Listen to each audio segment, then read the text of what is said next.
Shiv Sena party के minister Sanjay Raut, जिन्होंने सुशांत सिंह राजपूत के लिए अपने सामना में कई तरह की टिप्पणी की थी कि एक छोटा एक्टर, एक डिप्रेस्ड एक्टर जिसने सुसाइड कर दिया, संजय राउत जिसने कंगना रनौत को गाली दी थी और जिन्होंने कंगना के बंगले पर कार्रवाई होने के बाद एक आर्टिकल लिखा जिसको हेडिंग दिया उखाड़ दिया, उसी संजय राउत को अब ईडी ने समन कर दिया है।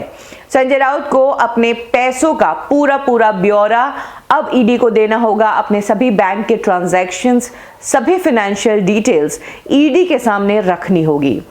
ईडी इस दौरान एक बहुत बड़े स्कैम की जांच कर रहा है।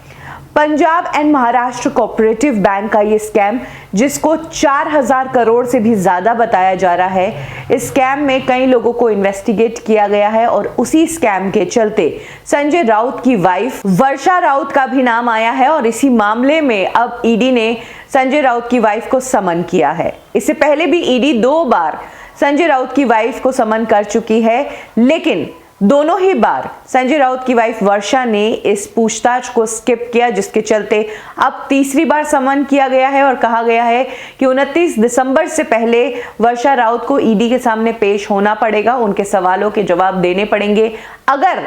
इस बार की पेशी भी उन्होंने स्किप कर दी तो इसके बाद उनकी अरेस्ट गारंटीड है। संजय राउत, जिनके पास हर एक बात के लिए एक जवाब है, एक तोड़ है, वी होप कि ईडी को जवाब देने के लिए भी उनके पास तोड़ होगा ही, और इसी का एक एग्जाम्पल उन्होंने अपने ट्विटर पर दिया है। कल जैसे ही इस तरह की खबरें आई कि संजय राउत की वाइफ वर्षा राउत को ईडी ने समन किया है, तो उसके कुछ ही घंटों बाद संजय राउत ने अपने सोशल मीडिया अकाउंट से एक क्रिप्टिक पोस्ट शेयर की, जिसमें उन्होंने ईडी को चैलेंज करते हुए लिखा। ये चैलेंज उन्होंने गाने के रूप में दिया। उन्होंने लिखा, आ देखे जरा किसमें कितना है दम, जम के रखना कदम मेरे साथिया। अब संजय राउत की वाइफ का नाम इस पूरे मामले में आने से उनके अपोजिशन पार्टी के काफी मेंबर्स ने बोलना शुरू कर दिया है। कीर्ति सोमैया ने कहा है कि इस मामले में जो भी पैसा इन्वॉल्व है वो पब्लिक के सामने